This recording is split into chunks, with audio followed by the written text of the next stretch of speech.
Hi guys, andito na ako sa bahay. So today, ito yung gagamitin natin. Meron tayo ditong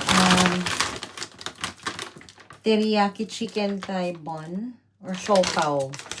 So dito kasi guys, tawag nito, wala kasi akong ibang naisip na lulutuin. Pero ayoko kasi magluto muna today.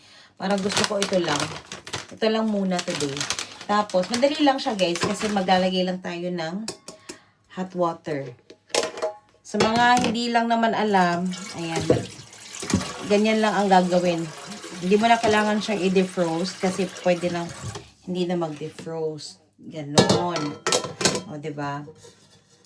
Ay, mag-hot water na lang ako pala. Para mas madali. Hot water ko muna.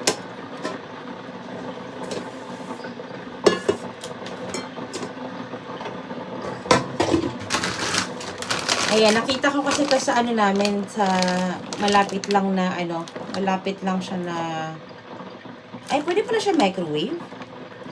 Microwave, tapos,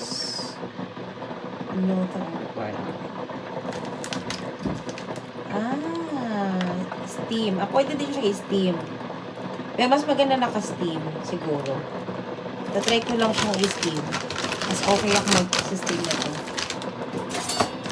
Buksan lang natin. Meron kasi bago ditong merong bagong tawag niya, merong bagong Asian store. Malapit lang. Sa town. Ayan. Tcharan! Lagay natin. Hindi pwede si asawa nito. Ako lang muna kasi hindi to siya pang vegetarian. So, dalawa lang muna. Kailangan natin magbawas ng timbang.